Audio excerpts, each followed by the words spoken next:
ज़ुबैर कहीं न कहीं समझ चुका है कि नहीं, दाल में कुछ काला ज़रूर है। वो कहता है कि सितारा तुम्हारी मोहब्बत पहले जैसी नहीं रही। जो प्यार तुम मुझसे जताती थी, वो सब कुछ ख़त्म हो गया है।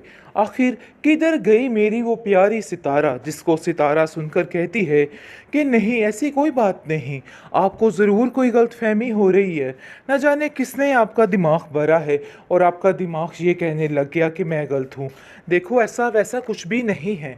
लेकिन जी, आप देखेंगे कि समझ चुका है ज़ुबैर और सोच रहा है कि आखिर ये सारा बदलाव आया तो आया कहाँ से, जिसकी वजह से काफ़ी परेशान होता है। और वो सोचता है कि मैंने तो इस लड़की की खातिर हर एक से गद्दारी की है, हर एक को जलील करने की कोशिश की है। आखिर ऐसा कैसे हो सकता है? वो मेरे साथ बेवफाई कैसे कर सकती है? आप देखिएगा कि सितारा की बेवफाई ज़ुबैर को तोड़ निचोड़ के रख देगी। फिर जाकर इसको समझ आएगी कि इसने क्या किया है और क्या नहीं किया। सारी चीज़ों का मदावा होकर रहेगा, क्योंकि जो हालात इन लोगों ने ज़ीनत के लिए पैदा किए थे, अब इनको भी तो भुगतना है कि आखिर क्या क्या होना है इनके साथ। ज़ुबैर अपनी माँ से कहता है, आप फ़िक्र मत करें, मैं इसको समझाने की कोशिश करूँगा और बहुत जल्द ये समझ जाएगी। वो सितारा को भी कहता है कि देखो सितारा, ज़ीनत की तरफ देखो, कैसे घर में ज़लील भी होती है, फिर भी हर चीज़ पर ध्यान देती है। लेकिन तुम हो कि तुम्हें किसी बात की कोई फ़िक्र ही नहीं है। तुम्हें दिमाग ही काम नहीं करता कि क्या करना है और क्या नहीं करना। आखिर ये सारे मशगले क्या कर रही हो तुम? हर वक्त सैर सपाटे भी सेहत के लिए अच्छे नहीं होते हैं। बहुत कोशिश की मैंने तुम्हें सुलझाने की, तुम्हें ठीक करने की, लेकिन मुझे ऐसा लगता है कि तुम किसी भी तरह से किसी भी हाल पे खुश नहीं हो। जिसको सुनकर सितारा कहती है कि बात तो ये बिल्कुल ठीक है, शायद आपको मेरी बातें ही समझ आ रही हैं, लेकिन आप लोग जो कुछ कर रहे हैं वो आपको पता नहीं चल रहा है। आप अपनी सफाई साइड पे करके मुझे जलील करने की कोशिश कर रहे हैं, इसलिए बिला वजह मुझ पर इल्ज़ाम तराशियां करनी बिल्कुल बंद कर दें। लग रहा है कि अपने पाँव पे तुम खुद कुल्हाड़ी मारने वाली हो। मैं ऐसा बिल्कुल भी नहीं चाहती हूँ। मैं चाहती हूँ कि तुम अपने घर में खुश और आबाद रहो, लेकिन मुझे नहीं लगता कि तुम अपने आप को खुश और आबाद रहने दोगी, क्योंकि मैं समझ चुकी हूँ कि तुम्हारे इरादे वाकई में ख़तरनाक हैं। देखो, जीनत की तरफ ध्यान दो कि घरदारी पर कितना ध्यान दे रही है, लेकिन तुम्हारा ध्यान किसी चीज़ पे नहीं है। आ जाना इधर आंख मटके करके, ही तो बिल्कुल भी गलत बात है और मैं बड़े अच्छे तरीके से समझ रही हूँ कि तुम क्या कर रही हो। क्योंकि सितारा जिस तरीके से छुप छुप कर हर चीज़ को करना चाह रही है और जहांगीर की तरफ माइल होने की कोशिश कर रही है, ये चीज़ बहुत ही खतरनाक उसके लिए साबित हो सकती है और जीनत के लिए बहुत बेहतरीन साबित हो सकती है। आप जीनत को कुछ भी करने की ज़रूरत नहीं पड़ेगी, बल्कि सब कुछ सामने आ जाएगा और हर चीज़ का दावा खुद ही हो जाएगा। आप देखेंगे कि बहुत जल्द असलम से भी जान छूटने वाली है इस बेचारी जीनत की, क्योंकि सितारा को वो एक आग नहीं बाता है, इसलिए वो साफ साफ कह देगी कि ये यहाँ पे मत आया करे। मैं बिल्कुल भी पसंद नहीं करती हूँ। सितारा बहुत ही चालाक किस्म की लड़की है, बार बार अब दिल में लेके बैठ चुकी है और जंग लगा के बैठी है सिद्रा और उसकी माँ से, और कहती है इन लोगों को मैं नहीं छोड़ूंगी। मैंने असलम को तो निकाल ही दिया, लेकिन ये लोग भी इधर नहीं रहेंगे। मैं बारी बारी करके सारा सफाया करती जाऊंगी।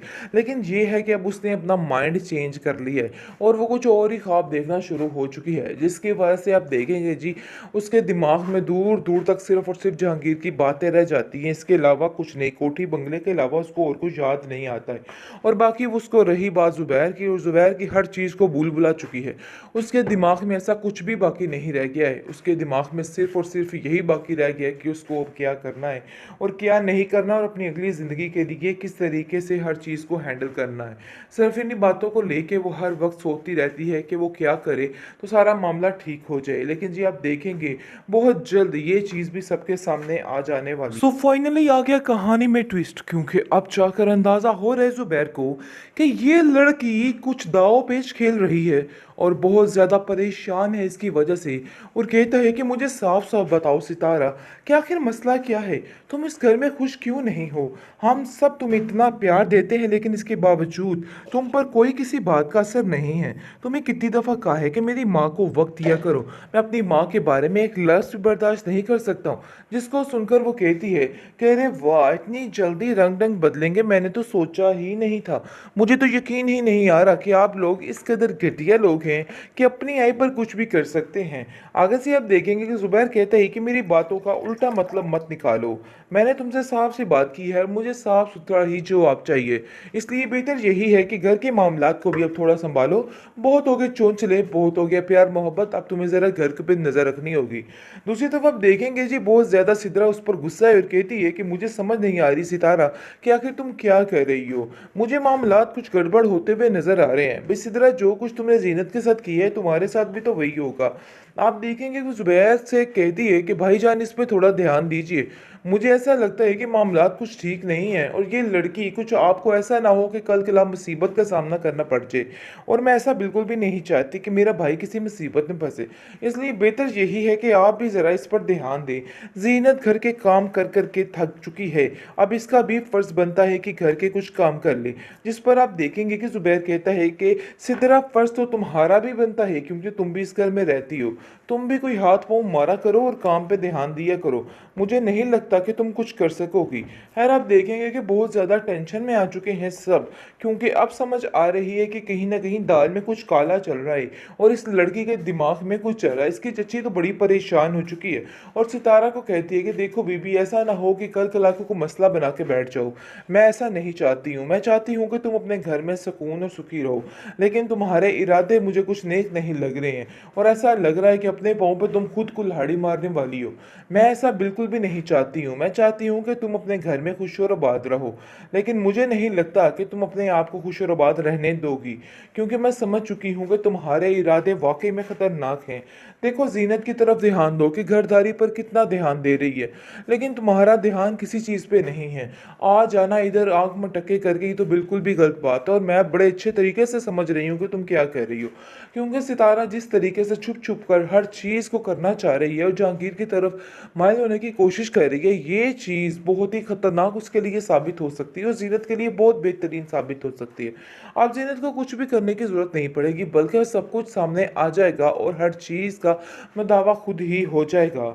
आप देखेंगे कि बहुत जल्द असलम से भी जान छूटने वाली है इस बेचारी जीनत की, क्योंकि सितारा को वो एक आग नहीं भाता है, इसलिए वो साफ साफ कह देगी कि ये यहाँ पे मत आया करे।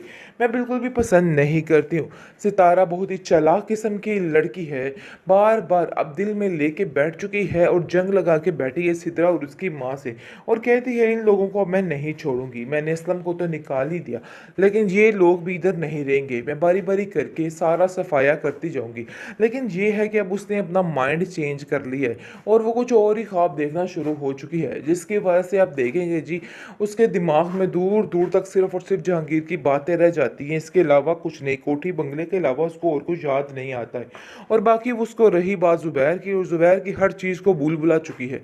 उसके दिमाग में ऐसा कुछ भी बाकी नहीं रह गया है। उसके दिमाग में सिर्फ और सिर्फ यही बाकी रह गया है कि उसको अब क्या करना है और क्या नहीं करना, और अपनी अगली ज़िंदगी के लिए किस तरीके से हर चीज़ को हैंडल करना है। सिर्फ इन्हीं बातों को लेके वो हर वक्त सोचती रहती है कि वो क्या करे तो सारा मामला ठीक हो जाए। लेकिन जी, आप देखेंगे बहुत